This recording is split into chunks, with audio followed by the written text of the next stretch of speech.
Mind CRM.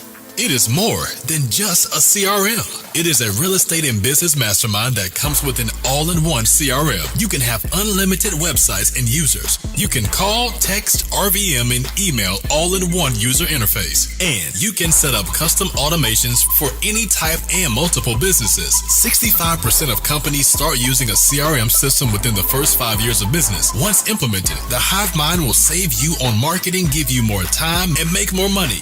One of our users had his first $100,000 month using our system in June. We want to see you automate and accelerate your business. Text us at 210-972-1842 for future meetings and, of course, to get our $1 course on how to make more than 6 figures on one land deal. You can schedule your free demo today at hivemindcrm.io.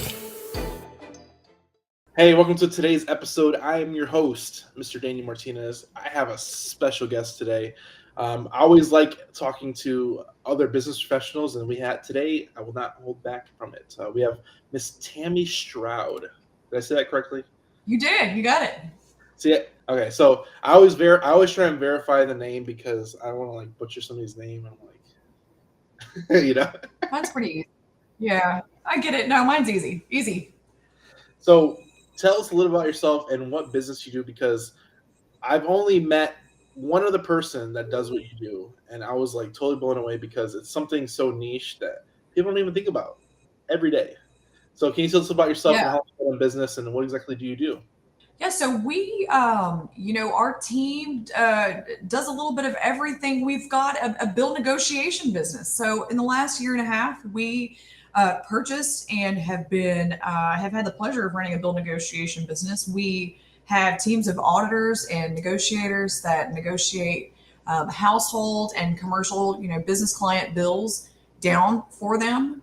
So existing services with the existing provider.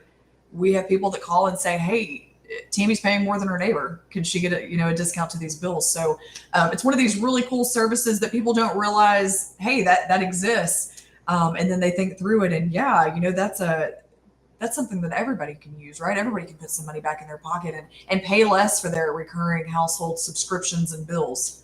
So 100%. It's been really cool. 100%. How long have you been doing this? We've been doing this for about a year and a half. And it's been a very interesting year and a half during inflation to have a business like this. So it's felt really good. Oh, wow. I thought you guys have been around because we actually met. I didn't meet you, but did I meet you? You met Nick. Yeah, you met another team member. Okay. So I met Nick. I didn't meet you, but I met Nick last April. Or it might have been this April. It was this April, about 8 months ago. Yeah. So that's kind of how we connected. And it's been an interesting. I didn't realize a year and a half, though. It's very young. The company's been around for about 5 years. We purchased the company last August. Yep. Okay, you purchased the company. Let's talk about that. That's cool. Okay, so I have never purchased a company. What are the basic steps to purchase a company? Because a lot of people would want to know that. I want to know that. That's not the truth. I want to know that. Good diligence, right? We want to make sure it's making money and there's no, strange things going on underneath with the legal and whatnot. We found the company. I'll tell the story more later too, but we found the company because we were looking to provide more value to our customers. My partners, our team, we all come from retail energy backgrounds, right? So in markets where you can choose your energy supplier, that's what we've been doing. And the market, has gone crazy. Electricity is a commodity. You start asking yourself, how do we continue to help? How do we continue to provide value? And so, one of the questions was, hey, can we help with other household bills? What would we do there? Maybe we can do bill negotiation. We found Vive, and we looked for a partnership. Vive happened to be for sale, and here we are. So not just a partnership. We're doing this. So what was the time process from when you found it to when you took over? Because I know there's that due diligence period, you submit an LOI, all the basic stuff like that. And then when you actually take over, what's that process look like? It was not a terrible process. 3 or 4 months, really, until we all kind of had our seat and we're moving forward with the wheel. Okay. Was it through a broker or was it direct somehow? Direct. Yeah, direct. How did you find it direct? We were looking for a bill negotiation partner. And so we reached out and said, hey, we want to partner with you guys, provide this service to our customers. And then throughout the discussion, realized, hey, they're actually for sale. Sounds like a really cool model. I mean, if we would do a partnership, we would definitely want to maybe run this thing. And here we are. That's what we're doing. So one thing I've learned, and this is because we're in real estate, is that everything is for sale eventually. Everything has a price. Is that what you're telling me? Everything has a price. Like, everything has a price, and if you make the right price, it will sell now. Yep. So always that, right? And it was really good timing. So the previous owner was looking really to kind of back out of corporate America in general. She had young children, and it kind of kicked around, do I want to keep doing this? And for some people, the fun is in getting the business going, right? Starting a new business, getting it off the ground. And so, continuing to run an existing business, sometimes people just step back from that and move on. And that's what she did. And lucky for us, because we've been really enjoying it, and we've been doing very well. And it feels very good to be able to offer a service like this. While so many people are struggling with, lots of things, right? Gas has gone crazy, electricity's gone crazy, inflation's just through the roof. So let's talk about that. So you're in the negotiating bill business. How do you help customers exactly? Like, I know, like me personally, I signed up for the bill, got signed up, and I just haven't negotiated anything else. Do you negotiate like standing bills that are right there, or you just find some type of like giveaway or discount thing that's going on right now and try and match it or something? Or you just No, that's a really good question. So when customer sends us a bill, right? We take their existing service. So let's say their home internet, or their cell phone bill. We call the provider. We go through we've got tons of metadata, right? We've called all of these providers so many times. We've got bulk customers, lots of customers coming to us for help with certain services, certain providers. And we go through our records to take a look at what other customers are paying, specific to that market or that area. Mm-hmm. If there's anything that the provider has issued lately with, new customer discounts, anything that they're promoting that we can call and say, hey, this is going on. And, we'd like to get that. We'd like to have that same discount, whatever it might be, whatever they can do for the customer. So what it really is you're a data company. Yeah, that's a lot of it, right? I mean, that's the power in it, is that, anyone can call and negotiate their bill. And that was my first thought was, why wouldn't I just call and do this myself? Well, one, not everyone has time. It's call and then what do you say? Hey, I want a discount. Do you have that data? No, we do. And so, that's a big part of it. Customers are wanting to know why would we turn this over? Time and knowledge. That's why. No, I think it's really important that you have the data. I think the data has been like, it's one of the things that have been pivotal in like business, especially like right now, all of these businesses. There's just the data. The data was what separates everybody else. And I've never, like, even listened to this conversation, I would never put yourself as a data company, but you're a data company because you have the information that gives you the ability to negotiate better. That's and right. The upper hand. Yep, that's exactly right. Yeah, it's critical to us to be able to have that, right? That's a lot of our competitive advantage, is having that information. Do you have a dog? What's that? Is that your dog? Yes. The joys of working from home. Oh man. Okay. I wasn't sure if it was my side of your side. Like, I think I hear it. Is it yours or mine? Yeah. I think it's yours anymore, right? Yes, it's mine. Okay. Yeah. So everybody listening, that's Tammy's dog. So negotiating bills. Let's talk about what type of bills can you negotiate, because I think this is where like who's your customer avatar and what you really help. Because for me, like, I think of like some of my clients, maybe businesses, they might have rentals, they might have commercial building, they might have their own personal residence, their own personal stuff like that. So insurance, car insurance, health insurance, gas, electric. Like what niches are we talking about here? So anything that's not at this point, nothing credit based. Anything that's not credit based. So not credit card bills, home mortgages, car payments, those things. But internet, phone, cable, security, even, home water delivery, for businesses,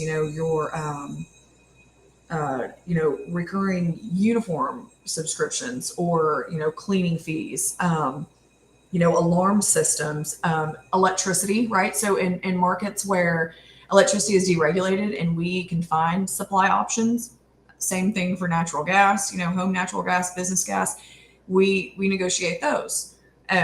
We have other ways of providing value on some of these that isn't specifically on the negotiation side. So on your electric bill, where we have partnerships with community solar providers, where we can, get you signed up with a community solar provider to offset some of your usage at a discount. We're able to do that. So we've really been growing the business by adding new bill negotiation types, right? Credit's coming soon. We're going to have really cool credit options.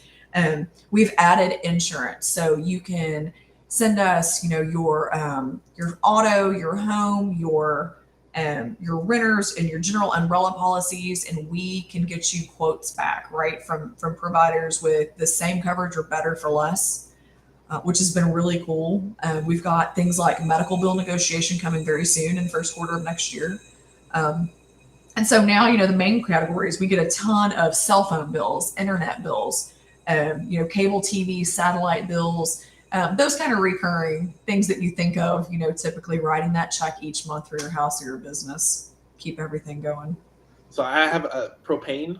I've seen somebody have propane. They get propane deliveries like every 2 months or something like that. Yep, that's for rural customers. Yeah, so there's no natural gas, but there's propane, and yeah, those can be negotiated with the local provider. Okay, so for everybody listening, a lot of my clients are real estate based. So if you're an individual, you got cell phone, electric, water bills, all that stuff could be if you're an individual. If you're an entity, you got rentals, your rental properties, your rental property bills. It could be your renters' phone bills, because now you can help your renters save more money to make sure they pay you on time. Like, this can go a lot of different ways down the line to help you and your clients, not just yourself as a service, but your customers that you service as a service. Yeah, absolutely. Which is the whole cool thing about it. What's like the average turnaround time for like a negotiated bill? Is like 5 business days, 10 business days, 15 business days? I know it's very different. 5 business days. Yeah, about a week. Once we get the information. So when you submit your information to us, as long as we get that bill copy, we can start moving really quickly. We have, the negotiators, we have specialists, right? So they know certain team members are really versed with certain suppliers or partners, providers. And so it gets assigned immediately to a negotiator. You get a notification directly from that negotiator. Hey, I've got your stuff. I'm going to be calling here in the next, 24 hours. FYI, I'm taking care of this. They ask if there's any information that was missing from the bill, or if they have any questions, and then they get to it. It's pretty awesome. I think it's pretty awesome, because if you have a skilled provider that understands that business, they can go right to it, because they've been negotiating that business or working with that company all the time. Yeah, they've got a good working relationship. They know who to go to, what to say, what's been, what's worked in the past, what they've been able to negotiate in the past. And, they take a lot of pride in, get $1 more, right? Like, man, I got a huge savings for this customer. Can I get $1 more next time? It's almost like it's a competition. We really like to watch these bills and the savings, that comes through for, especially, commercial business owners have so much, there's bigger bills, right? And so we're able to also audit business owner bills on top of the negotiation. So, if you're a business and you send your stuff into us, we also, we negotiate your existing services and get you discounts, which is awesome. But we also take a look at the existing charges, what you've been paying. And then we get to work talking to your providers. Hey, this rate code's wrong. This tax code's wrong. You've been paid wrong. And we can request refunds on any wrong charges up to 36 months in arrears. Ooh. Which is awesome, right? Big check comes straight to you, and we find errors in 80% of those bills on the audit. 80% of you are paying too much on rate codes or some classification. Let's dig a little bit on this in commercial, because in the commercial space, they have their NOI, which is what they're valued at. If they can negotiate their bills lower, that means they get a higher valuation, which a couple $100 here and there can turn into thousands based off of application of commercial buildings. So you're saying in commercial they can go 3 years retroactive on all like electric, water, like regular bills for commercial buildings? Yeah. So anything that we call it utility bill audit. So electric, gas, water, cable, telephone, cell phone, internet, anything that's considered, utility that way. Even in markets where electricity isn't deregulated or natural gas isn't deregulated, we can audit those electric and gas bills. Is that standard, like your audit you do for everything, or is it like just on commercial properties? Yeah, it's for commercial bills, right? So because businesses have more complex rate codes and tax classifications, and sometimes there are some minimums. So if it's a very small office or a small bill, and it's just a general small commercial code, typically we can't do much with those. But especially the bigger the business is, right, or the more bills, if you've got multiple locations. Those, like I said, over 80% of the time we're finding errors where we can get refunds back 36 months. 80% is a very large number. It is. That is a very large number.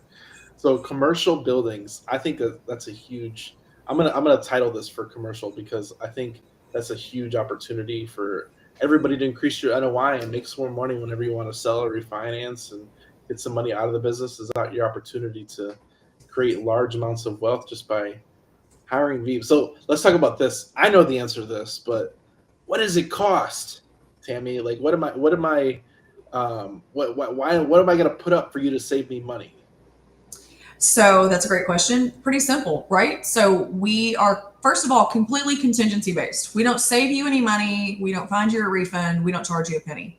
If we are able to negotiate savings for the bill or find savings in the audit, our fee is 50% of the savings. And so we only charge that fee once we find the savings and once you get the savings. So you're never out of pocket. So, if they save Tammi, let's call it $50 next month on her internet bill.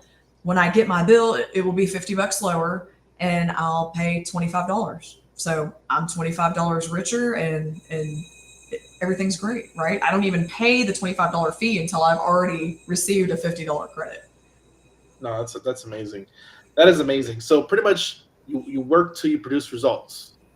That's exactly right. Yep. Which is exactly right. Which is a great business model. So for everybody out there, there's really no risk to you. It's just the opportunity to save more money, increase your NOI, maybe put some more dollars in your pocket and go on an expensive vacation at the end of the year. Maybe that was what it comes out to. Who knows? Yeah, use it for something besides bills. I mean, who wants to be paying more money for their bills for the same service the neighbor has cheaper? It just doesn't make any sense. It's not good business. So to kind of bring everything back together, you work for free till you produce results. You help a lot of different types of people, and you're a data company because you compile the data, so it gives you the upper hand. And you already have the connections at the companies to get the bills. You're just like a client signature to show your relationship to, and you can go negotiate those bills. That's right. Ooh, that is. I'll tell you the coolest feature. I really think the coolest feature is that we continue to negotiate your bill, right? So, I sent them my internet bill last year. First, I sent them my internet bill, but I called and negotiated it myself.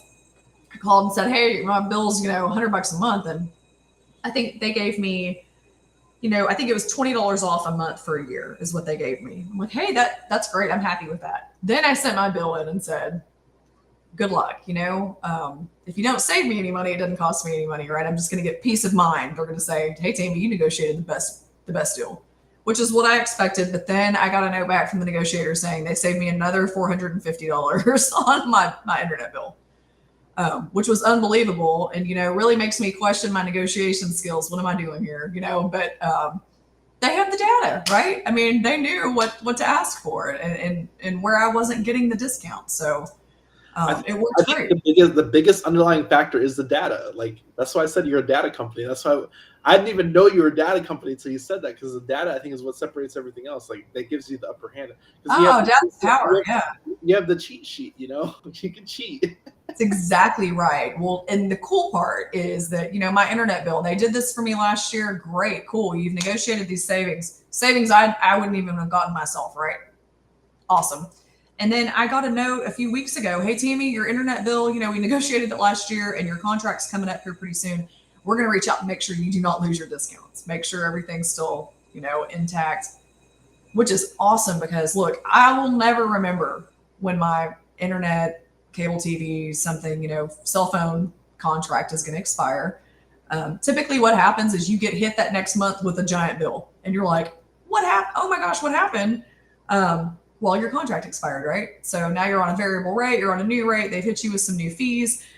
You almost always end up having to pay at least one big bill, before you catch it or take a look at it. And they got ahead of it for me, right? So they're staying ahead of it. They're making sure I don't lose my discounts. It's pretty awesome. I love that part. So let's talk a little bit about ERC credits. What are those, and who can utilize them? Yeah, so for our commercial customers, we've been trying to add a lot of value, right, for our business owners, business clients. And we have started doing the employee retention credit audits. And so as part of the CARES Act, right, during the pandemic, the government issued, you could do, everyone's familiar with the PPP loans, right? Lots of people did the PPP loans, paycheck protection. Another piece of that was employee retention credit, right?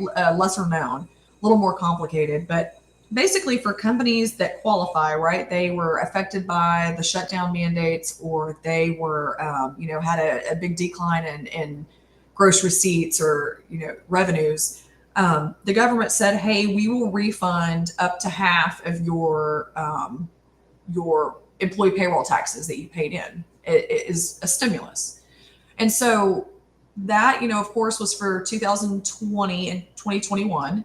And you can go back 3 years in arrears. So right now, for businesses that survived the pandemic, had W-2 employees, we can get that information, take a look to see if they qualify for this tax credit. We have auditors and CPAs that go through the information, factor up what that employee retention credit refund should be for your business, and then file those documents with the IRS so that you get the check directly. So it has been a really, really big help to a lot of business owners, putting that money back in their pockets, the stimulus money that's sitting there waiting for you to claim it. And so, it's been a really big hit with us, right? It's been a big push with a lot of our business owners getting those in before, it starts to expire next year, right? So by the end of the first quarter of 2023, we're losing the first quarter of eligibility for 2020 because it's only 3 years retro. So it's a big one right now. Okay. So what are the qualifications? They have to have like a minimum of 5 employees back in 2020 first quarter, because that's the 1 year running or later. Yeah, so we don't have a minimum. You can't, if you're an owner or directly related to someone that owns more than 50% of the business, then you don't qualify. But as long as you have, 2 or more W-2 employees, and of course they're not directly related or one of the owners, then yeah, the business, would qualify for those employees. Then we take it to the next step and say, okay, great, let's take a look and see if you qualified, based on the mandates, the government mandates, like restaurants, for example, always qualify because they were shut down, right? When they reopened, they were required to have limited capacity and all these things. So, and we take a look at that, and then we take a look at, if you weren't affected by mandate, or, whether you were or not, take a look at quarterly gross receipts, right? How much was your business earning? Did you suffer a decline, due to something going on during the pandemic? The mandates, anything on that end, we take into account the cost of living adjustments, right? Inflation adjustments, so that we can, some clients will qualify where they otherwise didn't think that they did, because our auditors are able to work these in. And so it's felt really good to put that money back in the hands of these business owners and let them try to grow their businesses, right, and recover. It was really tough on a lot of people. I think we all felt it. It was a little tough for a lot of people for sure. Yeah.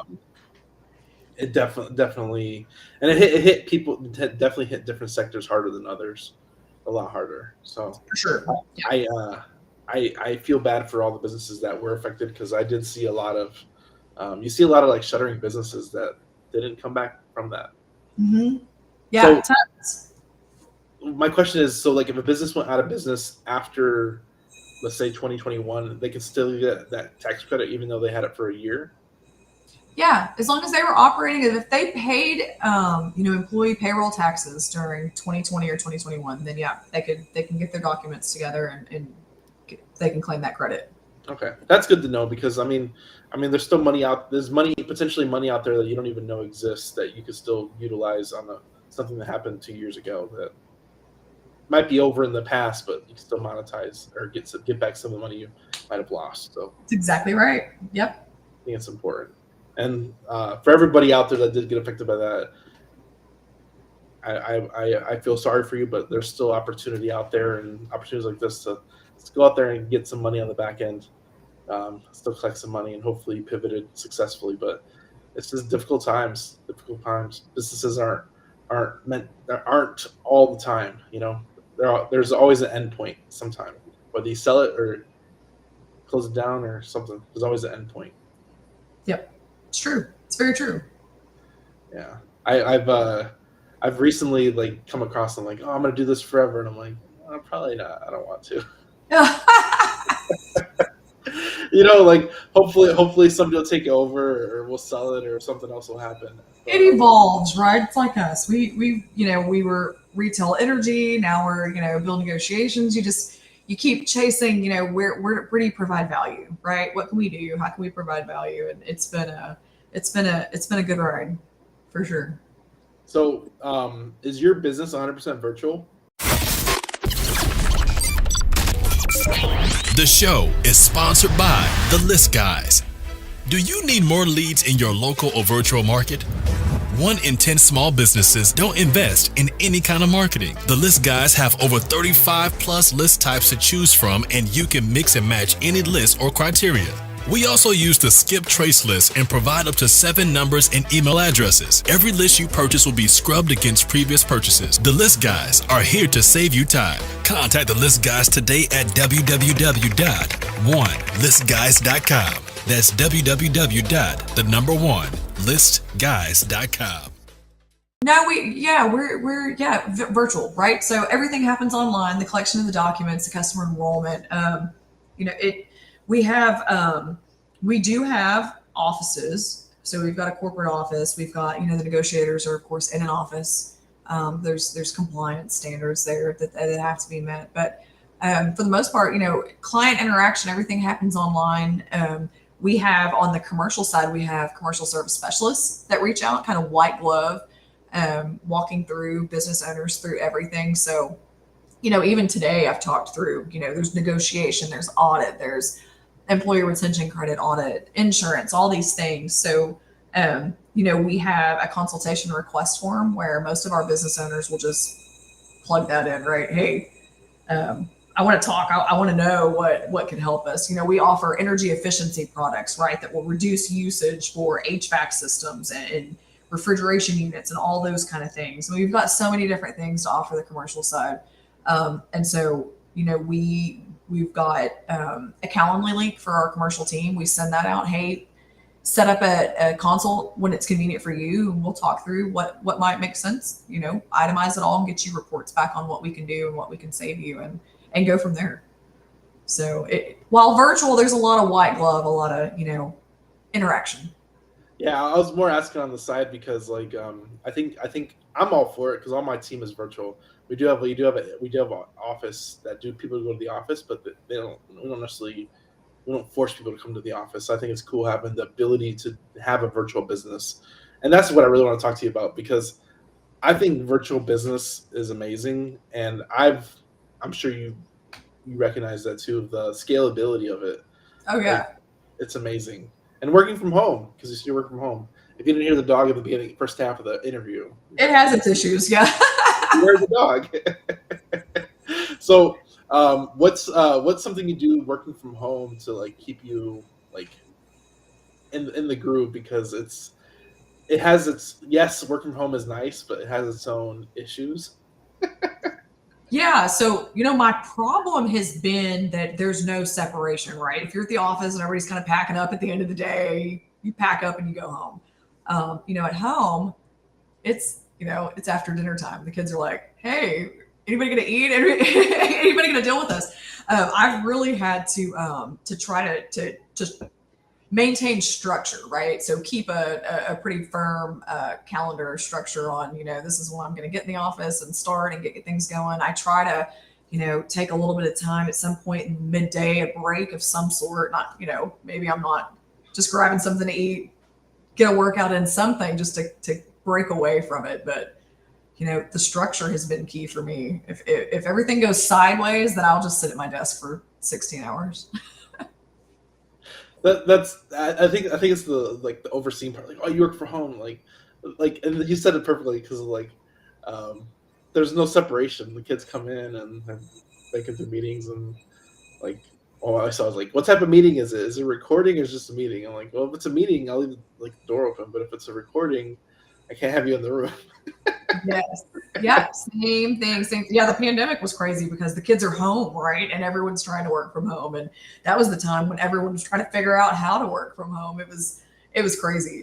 Meetings are more forgiving now. Everyone kind of expects kids and, Amazon delivery guy and all those things. But yeah. It's made the virtual world has made it really easy for us to find great talent. And I'm sure you're feeling that too, right? You can find great partners. It's not, hey, I got to find somebody that'd be great for this position, but they have to be right here in, Houston, or, you can go worldwide and find the best talent. It's been very cool. You like meet and work with a lot of really good, interesting people, the best.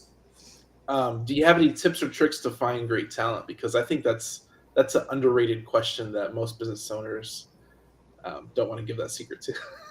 It's funny. I find people who, for one reason or another, they're really passionate about what we do, right? So they're talking to us about same thing as us. We found Vive because we were looking for a partner that would do this, right? So we were passionate enough about it that we wanted to be partnered with someone doing this, and then. Now we're doing it. So we have, people come to us that are looking for, hey, how can I help my clients? How can I kind of do the same thing you are? They're passionate about helping people, and those turn out to be the absolute best partners, right? Best, sometimes internal talent, bring them in, right? Work with us, partner with us, and that's been very, very cool. Finding subject matter experts and influencers and those kind of things, around what it is you're doing has been, easier. The whole world's there, right, for you to take a look at it and check it out. And it's a lot easier to find people that are passionate about saving money or helping businesses than it is to find people who are, passionate about retail energy, right? It's a commodity. It's not sexy. No one cares, right? It's it's energy. Having the new product, the new service, this has been very cool. It definitely has helped. So your people you find virtually, like, you're using like LinkedIn, or how you finding like your people like internally? It's usually someone we know. Someone internally knows somebody, right? We've worked with someone, we know of someone, and I'll tell you, it's that is a struggle. We use like specific corporate headhunters that are versed in let's say finding finance people or finding someone specific, which is expensive. So if we can find referrals or people who, if I've worked with somebody who was really good in the past, then we always try to go that route. Okay. That's a very underrated route. I told my team that too. I'm like, hey, we're looking to hire, if you know somebody that would be compatible with us. And those internal referrals are usually good because the people that understand the business most are your employees, and they're usually going to sell the business better than you ever could to an employee. Right. And they're not going to bring someone else in that's going to make their job harder, right? Or hurt the business. So it's made a lot of sense for us. Internal referrals, underrated, definitely underrated. Underrated. Definitely underrated. So I know we have a link, justvive.com/hivemind. That is to go, and everything's going to be the commercial, individual, all that's going to be there to go, essentially go negotiate your bills down. I Yeah. think that's a very underrated niche. Yeah, no, for sure. It's definitely underrated. I think that everyone, if you ask anyone, would they like to be paying less, right, for their existing bills? The answer is yes.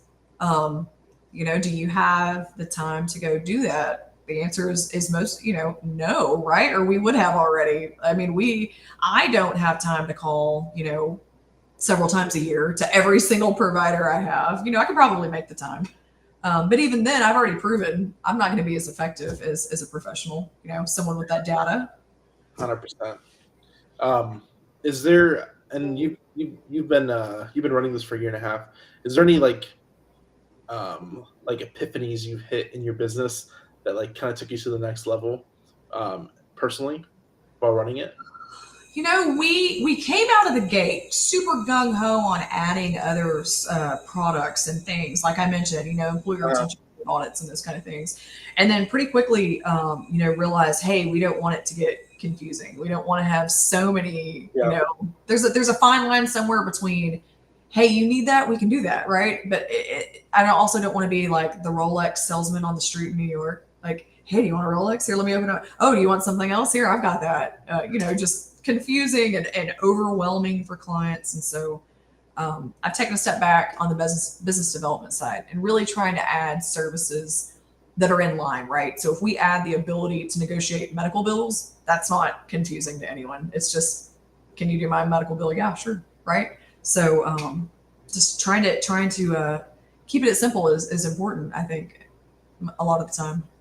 So I've been struggling with this myself because I'm like, I wanted more products and services because my product list is very small as it is.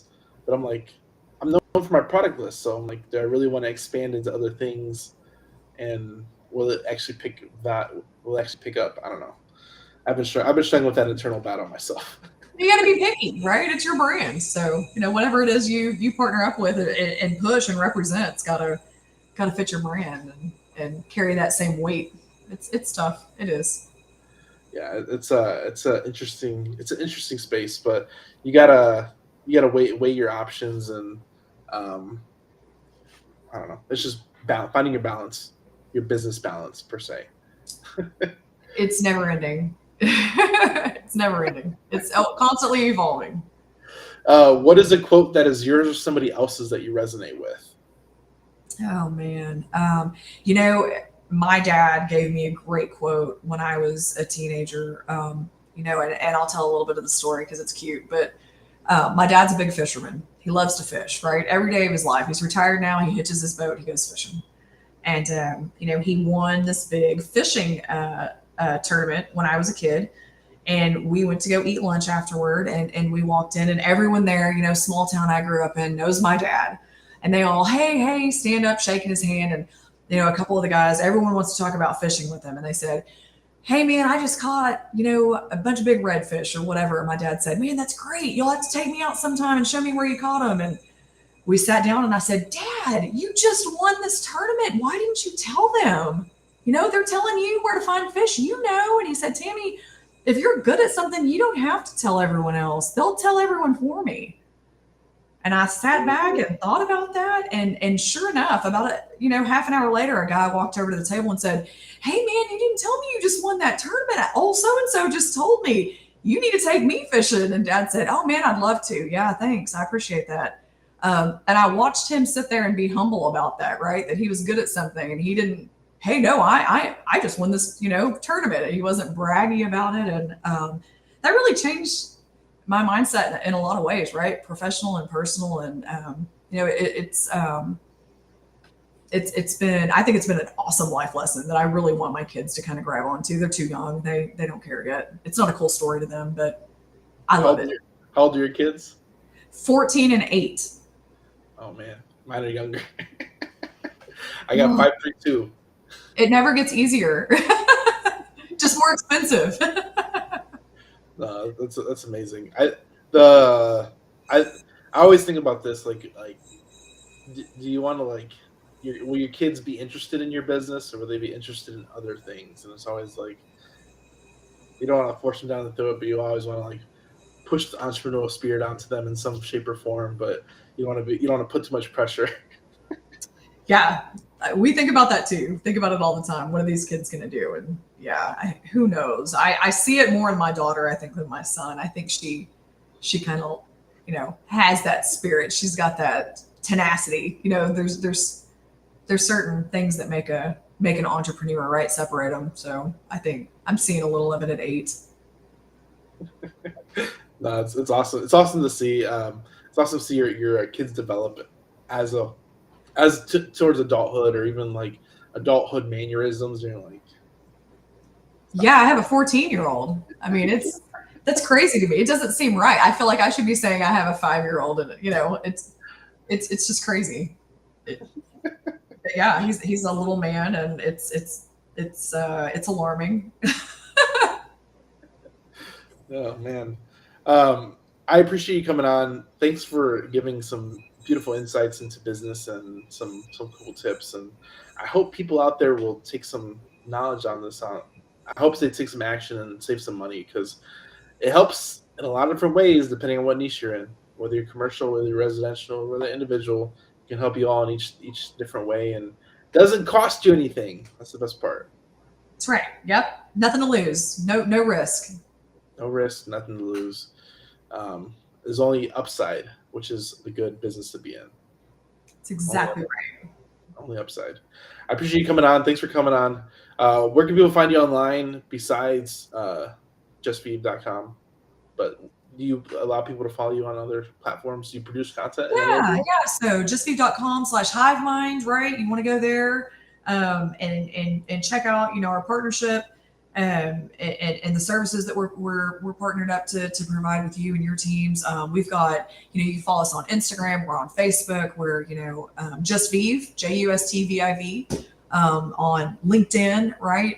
Across the board. Our parent company is Utility Rescue. And so, those outlets are all there, all the Utility Rescue LinkedIn and information about our team and kind of the businesses that we're in and what we're doing and how we're trying to help business owners and households.